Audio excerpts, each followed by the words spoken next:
O seu Quintino mora aqui em São Domingos e é ele quem costuma guiar as equipes de expedição à caverna de São Mateus.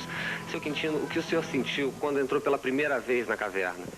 Eu senti uma sensação bem diferente do que eu nunca esperava que fosse o interior de uma caverna. Primeiro eu tive medo, né? Mas depois que a gente chegou lá dentro, que a gente via as belezas, tudo, o clima lá dentro, aí eu pensei, assim, eu pensei assim, né? Meu Deus, onde minha família está pensando que estou a uma hora dessa? Depois pensei, assim, quando vi todas as belezas, não queria nem sair lá de dentro mais. Queria que todo mundo estivesse lá dentro junto comigo para sentir as sensações, né, da beleza da caverna. A Gruta de São Mateus fica na propriedade deste senhor, o seu Valdemar. No seu jeito simples, seu Valdemar disse que recebe com frequência grupos de espeleologia interessados em estudar e explorar a caverna de São Mateus. Mas ele não esconde a sua preocupação com o futuro da caverna. Eu gostaria que ela ficasse como ela está. Bem arrumadinha, para não ser destiorada, né? Uhum. Qual a importância que você acha de ter uma caverna assim dessa? Bom, futurosamente a gente espera que venha um benefício para aí, né? Acho importante assim para estudar, o senhor já teve curiosidade para estudar uma caverna, ver isso? Porque todo mundo estuda essas coisas de geografia, né? Então a gente gostaria que todo mundo estudasse para desenvolvimento do lugar, né? Uhum. Quer dizer que se depender do senhor, a caverna fica do jeito que está? Fica do jeito que está. É este fascínio que a caverna exerce sobre as pessoas que une esta turma de jovens espeleólogos que nos acompanharam em nossa expedição. Cristóvão Buarque é um dos maiores entusiastas do trabalho do Gregel. Uma das coisas que dá esse poder de seduzir é a aventura. E eu acho que a aventura é capaz de seduzir sobretudo os jovens. Não tem aventura na universidade. Na universidade tem aula somente. É preciso ter algo mais do que isso. Um poder de aventurar-se nas coisas. E é por isso que eu acho fundamental o trabalho desses rapazes e dessas moças da espeleologia. Eles fazem uma pesquisa séria, extremamente séria, ao mesmo tempo que eles têm, de fato, uma aventura. Basta você ver as fotos de onde eles vão, que a gente tem medo. A gente se assusta daquilo. São aventureiros, no sentido positivo. E sérios, muito sérios cientificamente. Olá pessoal, aqui é André, mais conhecido como Lanjal, e me pediram para fazer um vídeo em comemoração aos 35 anos do Gregel.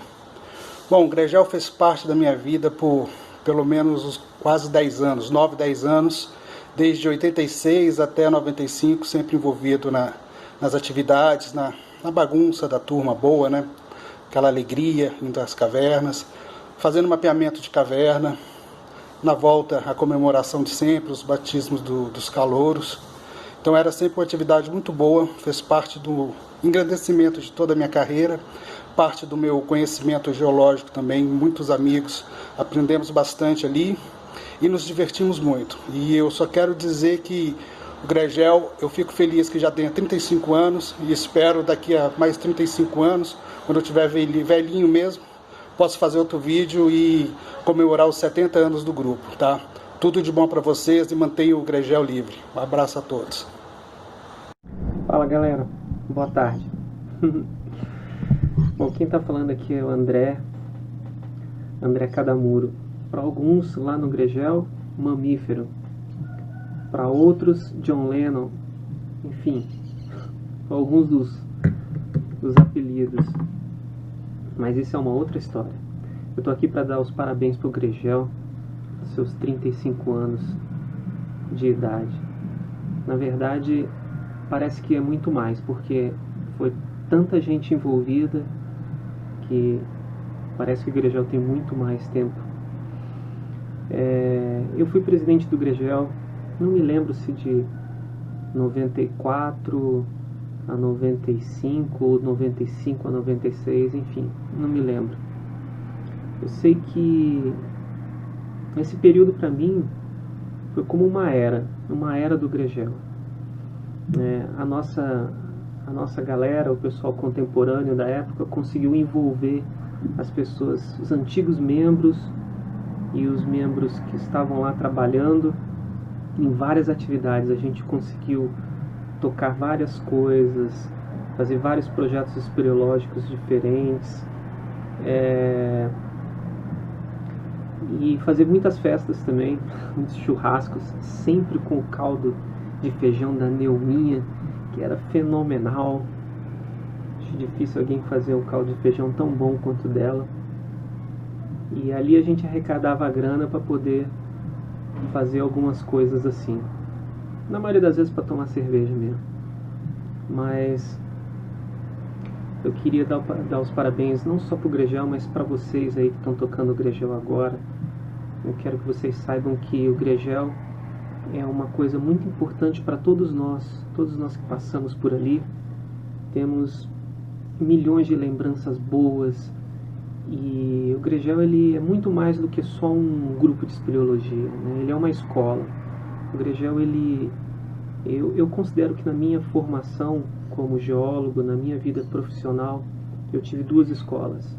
Tive o IG, o Instituto de Geociências, e tive o Gregel.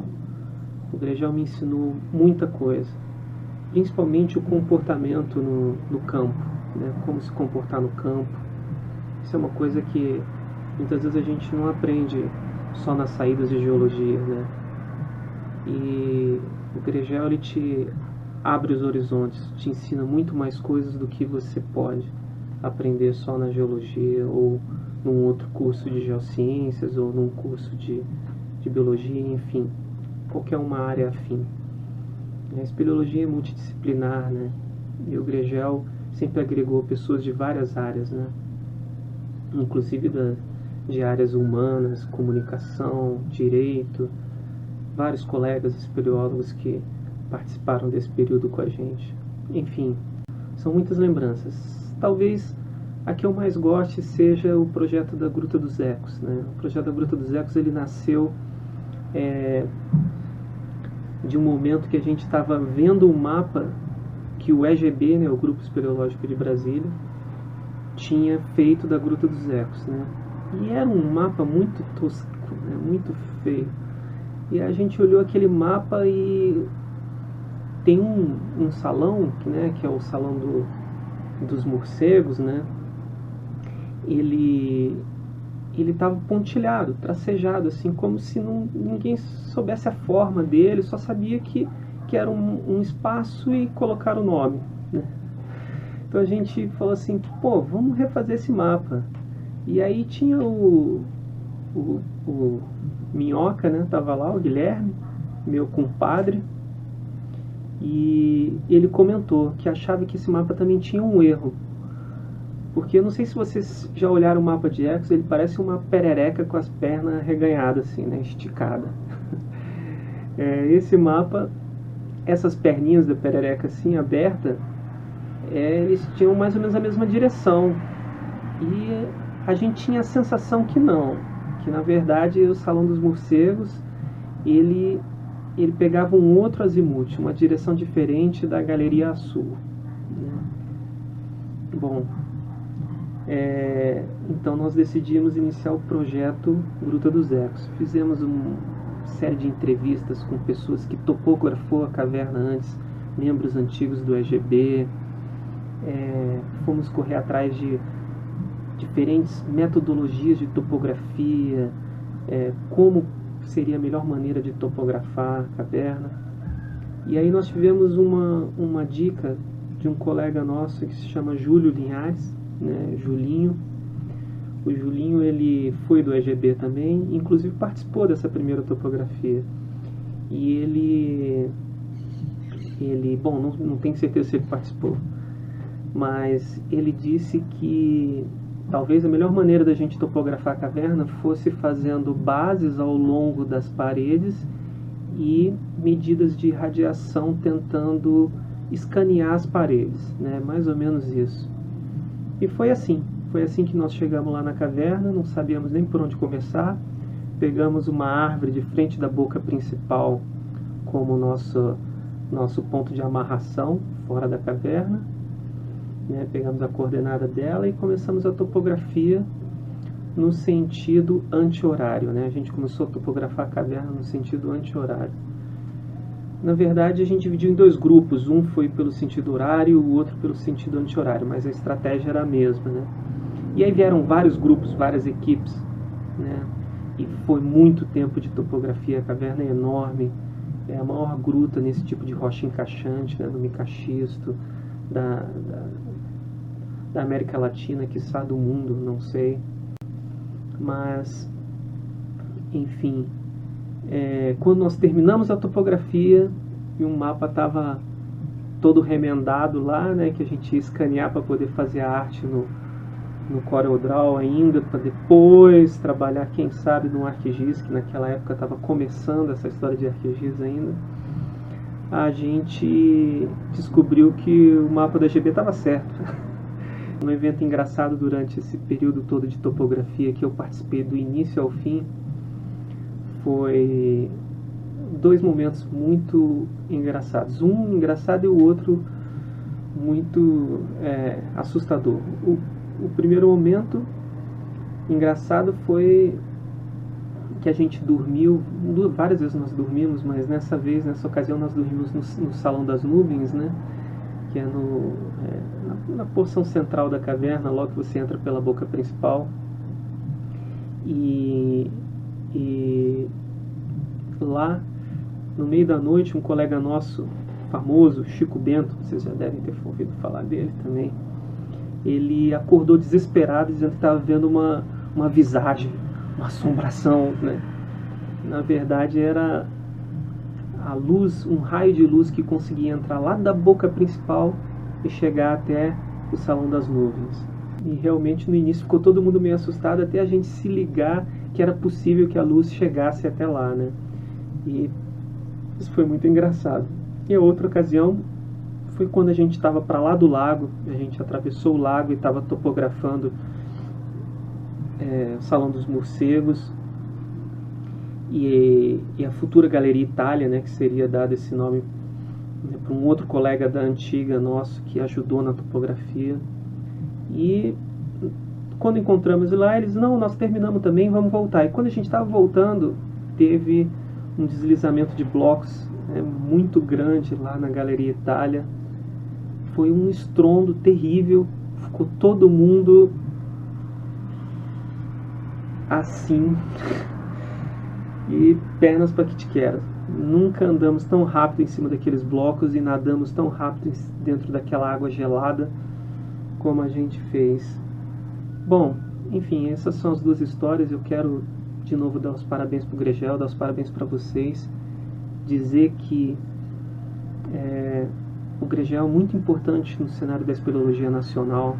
É um grupo que tem muita história, tem muita bagagem, muito conhecimento, que contribuiu muito para vários estudos nacionais.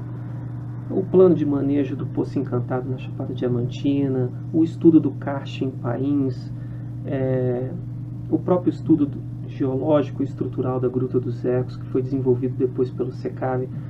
Várias atividades que o SECAV e o IBAMA vieram fazer foram graças às pessoas que aprenderam e que viveram essa escola que foi o Gregel, né? E eu atribuo muito do meu perfil profissional e do meu sucesso na minha carreira como geólogo, não só ao IG, mas ao Gregel também. Então, parabéns, galera. Legal por essa iniciativa. É muito legal falar do Gregel e espero que um dia a gente venha trabalhar de novo junto aí. De novo não, né? Trabalhar junto. Valeu! Olá, pessoal do Gregel. Eu, Magno Machado de novo, Maguinho ou Maguin. Eu queria só complementar o primeiro depoimento e perguntar umas coisas para os novatos aí. Eu esqueci de tocar num assunto interessante que é iluminação. Quando eu entrei no Gregel, a iluminação, a espeleologia nacional e tanto internacional era feita a iluminação era feita com acetileno, né? Com luz de chama de acetileno obtida pela queima do carbureto, o carbeto de cálcio, né? E o contato do carbeto de cálcio com a água gera o gás inflamável chamado acetileno, que era aquele gásinho que saía aqui da chama dos capacetes. Essa era a iluminação mais utilizada na época, né? Início dos anos 90.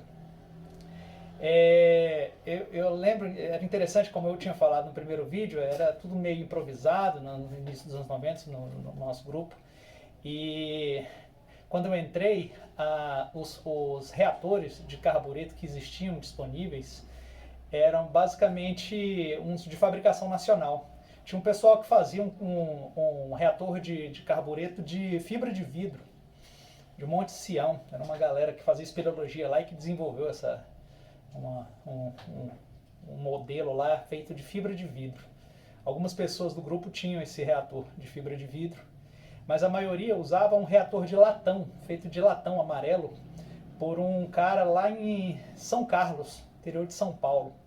Era um latão, um reator bem simples, amarelo, um cilindro amarelo, que era o mesmo princípio, era metade do cilindro era uma cápsula para botar o carbureto e a outra metade era o reservatório de água, que tinha uma torneirinha que você ligava e a torneirinha ia gotejando dentro do cilindro de baixo e ia liberando, promovendo a reação e liberando o gás, né?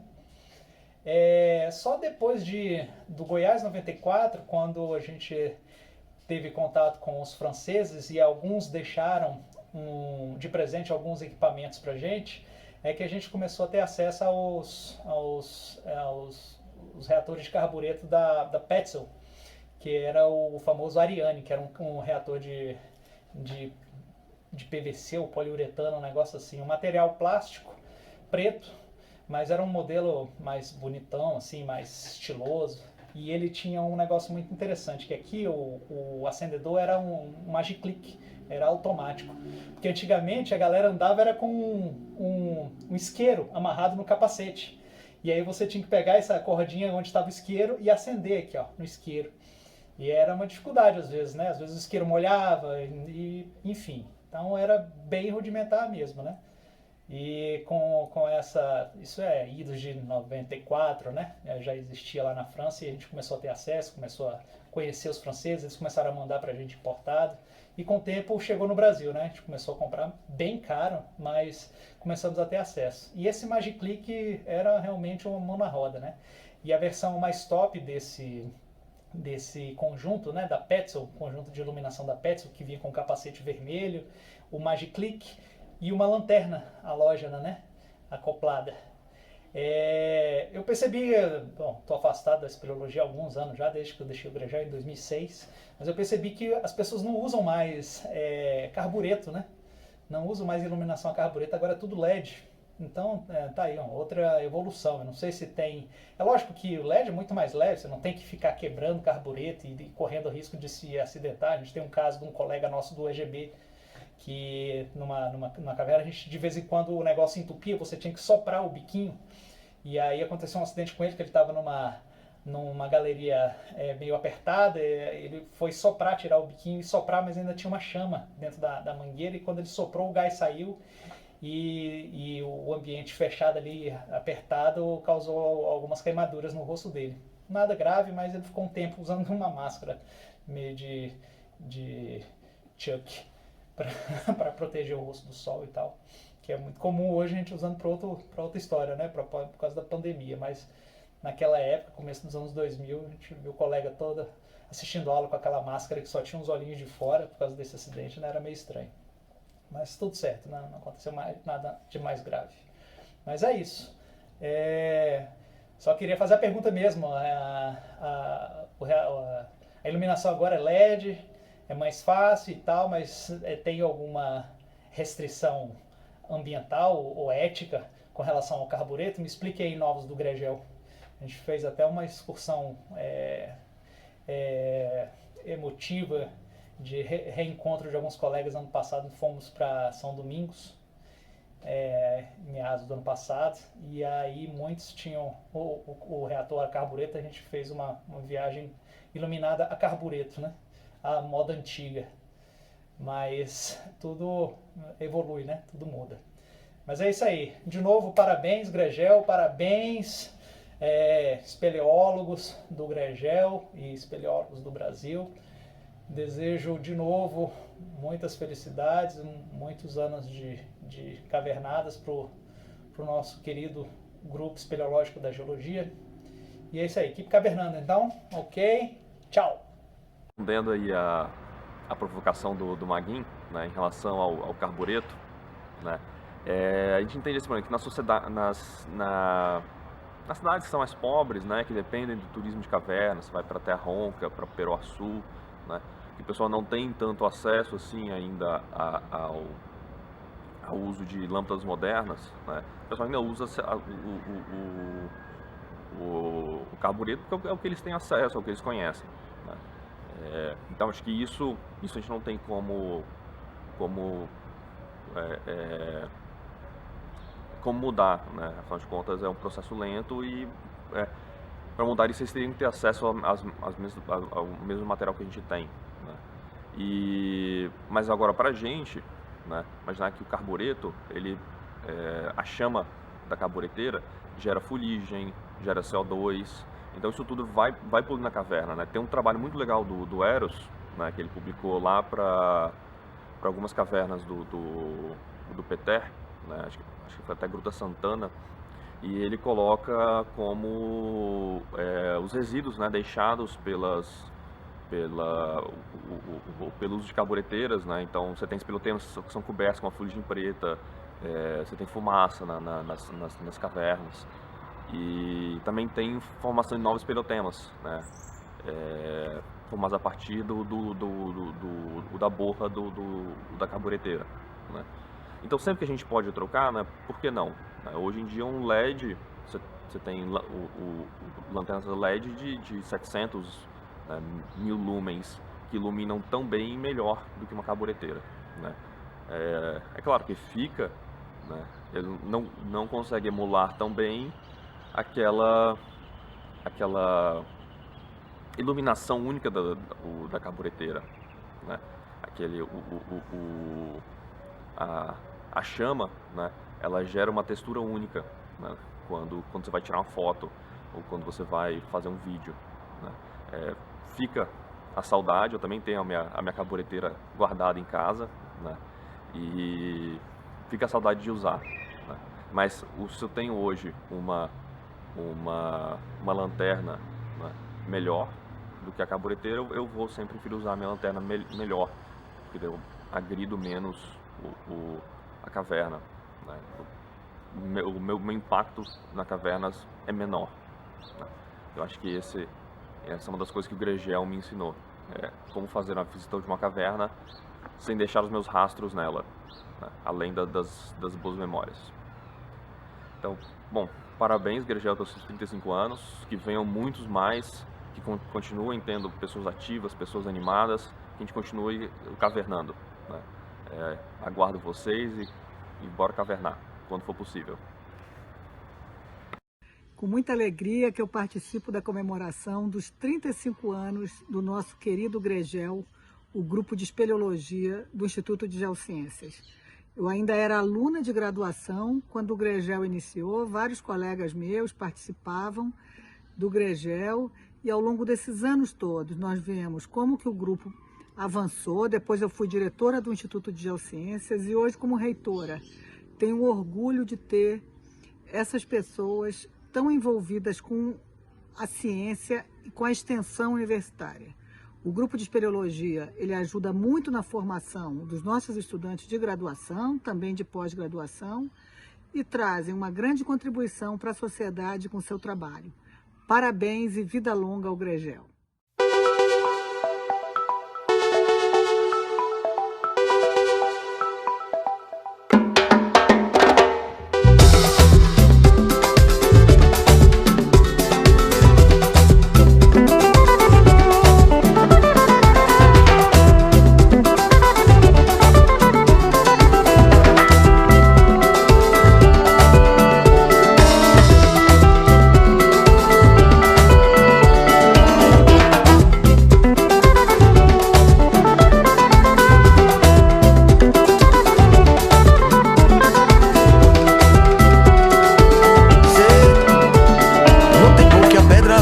Fazia o papel de bala de metal.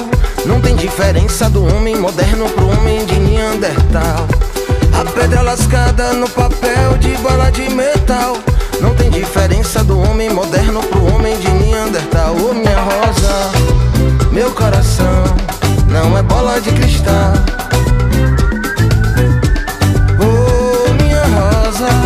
o meu coração não é bola de cristal, não.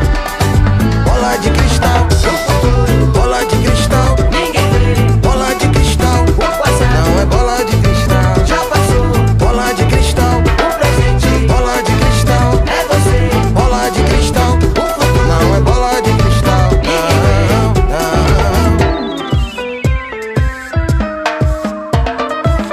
Tem que analisar, tem que banalizar. Quem passa no visa, quem faz a divisa. Quem fica de cima e não vê, fica de cima e não vê. Não tá na TV, não dá pra prever o que vai acontecer. Não tá na TV, não dá pra prever o que vai acontecer.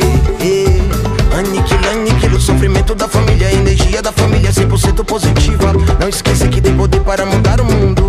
Você tem poder para mudar o mundo. Que é superficial vai ficar mais profundo. Pra se ver, pra flutuar, pra flutuar.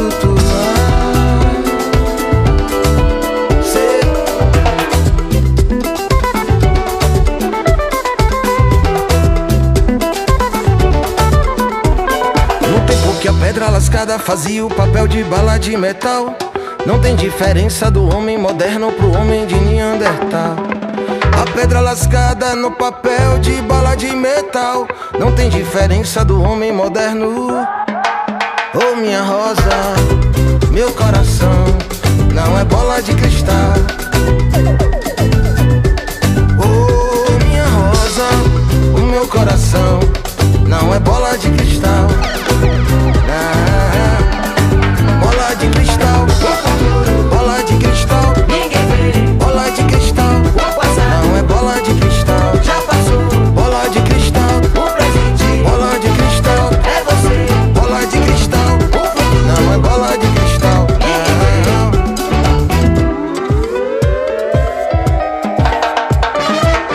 Tem que analisar, tem que banalizar. Quem passa no visa, quem faz a divisa. Quem fica de cima e não vê, fica de cima e não vê. Não tá na TV, não dá pra prever o que vai acontecer. Não tá na TV, não dá pra prever o que vai acontecer. Aniquila o sofrimento da família, a energia da família 100% positiva. Não esqueça que tem poder para mudar o mundo. Você tem poder para mudar o mundo. Que é superficial vai ficar mais profundo. Pra se ver, pra flutuar, pra flutuar, pra flutuar, pra flutuar.